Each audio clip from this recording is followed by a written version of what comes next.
الحمد للہ نحمده ونصلی علی رسولہ الکریم اما بعد فاعوذ باللہ من الشیطان الرجیم بسم اللہ الرحمن الرحیم انا انزلناہ فی لیلۃ القدر وما ادراک ما لیلۃ القدر لیلۃ القدر خیر من الف شہر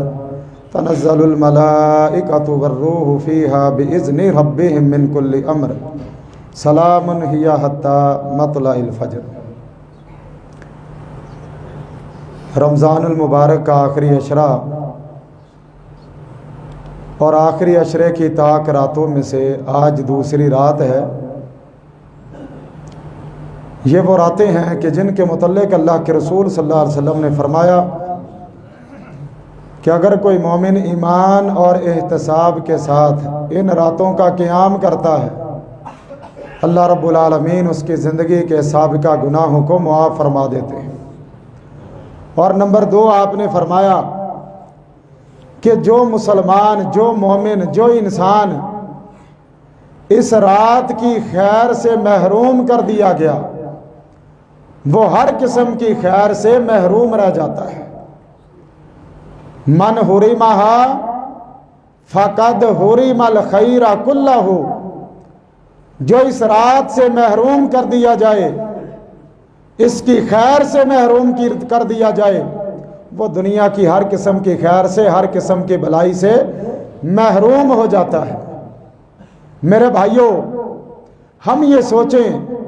کہ ایک رات ہم گزار چکے ہیں اور آج دوسری رات میں ہم داخل ہو چکے ہیں، اور ہماری یہ کیفیت ان راتوں کے متعلق کیا ہے، اور پھر خصوصاً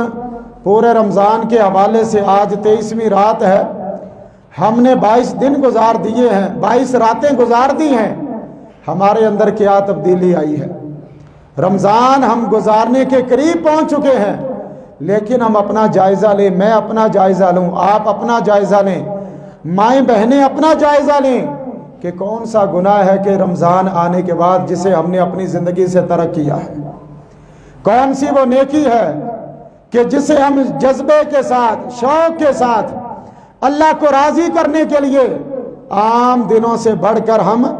نیکی اور جذبے کے ارادے کے ساتھ ہم اللہ کو راضی کرنے کے لیے آگے بڑھے ہیں۔ آیا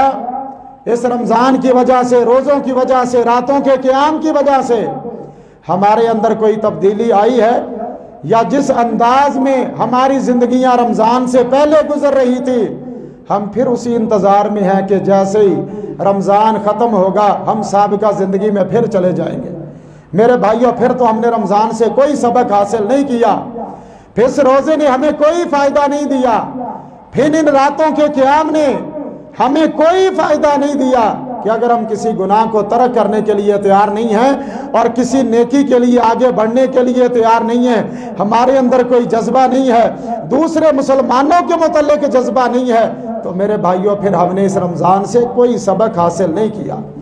اور پھر اللہ کے رسول صلی اللہ علیہ وسلم کی وہ حدیث یاد آتی ہے، آپ نے فرمایا تھا یاتی علی الناس زمان لا یبقى من الاسلام الا اسم ولا یبقى من القرآن الا رسم۔ فرمایا کہ لوگوں پہ ایک زمانہ ایسا بھی آئے گا اسلام کا نام باقی رہ جائے گا، اسلام کو ماننے والے بہت کم ہوں گے، قرآن کے الفاظ باقی رہ جائیں گے، قرآن پہ عمل کرنے والے، سمجھنے والے، اس کے مطابق زندگی گزارنے والا کوئی نظر نہیں آئے گا۔ تو میرے بھائیوں، آج ہمیں اپنے معاشرے کا جائزہ لیں، اپنی زندگیوں کا جائزہ لیں۔ ہمیں اللہ کے رسول صلی اللہ علیہ وسلم کی یہ حدیث جو ہے ہمارے اوپر صادق نظر آتی ہے، اسلام کا نام باقی ہے، اسلام کے متعلق ہمارے جذبات کیسے ہیں، اسلام پر عمل کرنے کے متعلق ہمارے جذبات کیسے ہیں، اسلام کے ساتھ محبت کے حوالے سے ہمارے جذبات کیسے ہیں، کیا ہم یہ چاہتے ہیں کہ اسلام کے لیے کٹ مریں، کیا ہم یہ چاہتے ہیں کہ یہ اسلام آگے دوسروں تک پہنچائیں؟ کل مفتی محمد قاسم صاحب حافظہ اللہ وہ درس دے رہے تھے، وہ فرما رہے تھے کہ آج ہماری کیفیت تو یہ ہو چکی ہے کہ ہم دین کی بات، خیر کی بات دوسروں کو بتانا تو دور کی بات ہے، اپنے گھر والوں کو بتانے کے لیے تیار نہیں۔ یہ میرے بھائیوں ہماری کیفیت ہو چکی ہے۔ یہی تو اللہ کے رسول صلی اللہ علیہ وسلم فرما رہے ہیں کہ ایک وقت آئے گا اسلام کا نام باقی رہ جائے گا، عمل کرنے والا کوئی نہ ہوگا۔ آج ہم خود دیکھیں، اپنا جائزہ لیں، ہم اسلام پر کتنا عمل کرتے ہیں، ہمارے دن رات شب و روز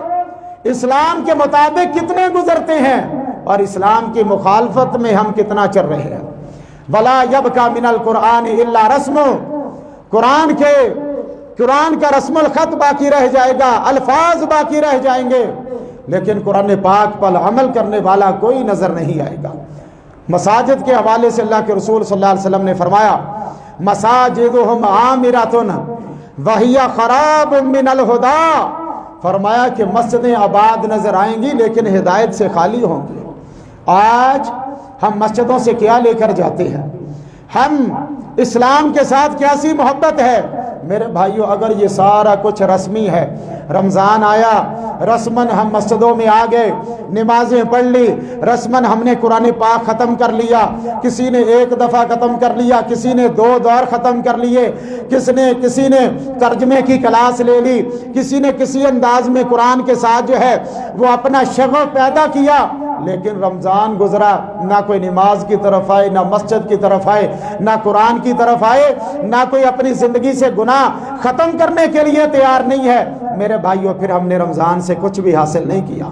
رمضان تو گزرتا جا رہا ہے، پتہ نہیں آئندہ زندگی میں سے ہم میں سے کسے نصیب ہوگا اور کسے نصیب نہیں ہوگا۔ اس لیے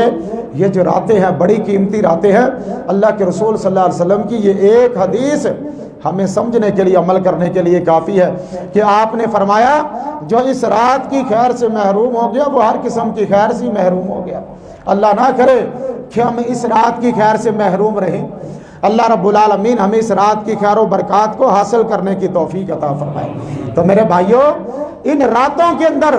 اللہ رب العالمین کو راضی کرنا ہے، اللہ رب العالمین کی رضا کے لیے نیک اعمال کرنے ہیں۔ یہ نہیں ہونا چاہیے کہ رمضان آیا، رمضان کے بعد پھر ہم اپنی زندگیوں کے اندر جہاں وہ تبدیلی لانے کے لیے تیار نہیں ہیں۔ بڑے مسلمان میں دیکھتا ہوں کہ وہ سگریٹ تک چھوڑنے کے لیے تیار نہیں ہیں۔ اور وہی بات مفتی صاحب والی ہے کہ بڑے گناہ ہماری زندگی میں ایسے ہیں جن کو ہم گناہ سمجھتے ہی نہیں ہیں۔ سگریٹ پینے والا وہ اسے گناہ ہی نہیں سمجھتا، داڑھی منڈانے والا وہ اسے گناہ سمجھتا ہی نہیں ہے۔ کسی دوسرے انسان میں ہمیں ذرا سا بھی گناہ نظر آئے وہ ہمیں بہت بڑا نظر آتا ہے۔ جو ہم خود کر رہے ہیں ہم اسے گناہ سمجھنے کے لیے تیار نہیں ہیں۔ پھر میرے بھائیو ہماری زندگیوں کے اندر تبدیلی کیسے آئے گی؟ اس لیے آئیے سب سے پہلے کسی دوسرے کے گناہ، کسی دوسرے کو عیب کو تلاش کرنے کی بجائے ہم اپنے گناہوں پہ نظر ڈالیں۔ میرے اندر کون سی کمزوری ہے، میرے اندر کون سا گناہ ہے، اور میرے اندر کون سا گناہ ہے کہ جس کو میں نے نہیں چھوڑا، اگر میں ترک نہیں کروں گا تو پھر مجھے میرے رمضان نے، میرے روزے نے کوئی فائدہ نہیں دیا۔ اس لیے ہم نے اپنے آپ کو میرے بھائیوں بدلنا ہے، پھر ہمیں رمضان کا فائدہ ہے، پھر ہم ان راتوں کے قیام کا فائدہ ہے۔ اگر ہم نے ایک گناہ بھی ترک نہ کیا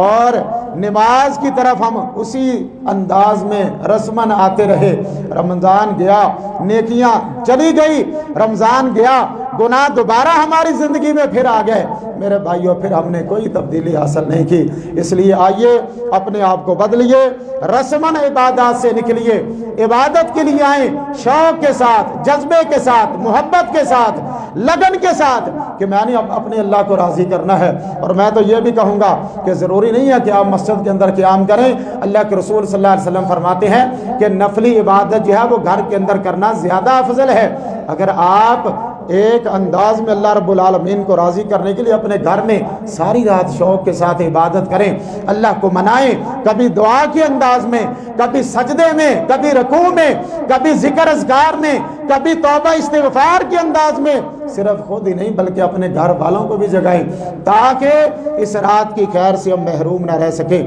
اس لیے میرے بھائیوں، میرا بات کرنے کا مقصد یہ ہے کہ ہم نے جو بھی عبادت کرنی ہے، نیکی کرنی ہے، نماز پڑھنی ہے، وہ رسمی نہیں ہونی چاہیے بلکہ اس کو ادا کرنے کے لیے ہمارے اندر ایک جذبہ ہونا چاہیے کہ ہم نے نیکی میں آگے بڑھنا ہے، ہم نے گناہوں کو اپنی زندگی سے ترک کرنا ہے۔ اور یہی اصل عبادت ہے، یہی اصل تقویٰ ہے کہ کہ انسان اپنے آپ کو گناہوں سے باز کر لے۔ اللہ رب العالمین ہمیں اپنی رضا کے لیے نیک اعمال کرنے کی توفیق عطا فرمائے، اور جو گناہ ہماری زندگیوں میں ہے اللہ رب العالمین ہمیں ان کو ترک کرنے کی توفیق عطا فرمائے۔ آخر دعوانا آپ سے ایک سوال کرنا ہے، رات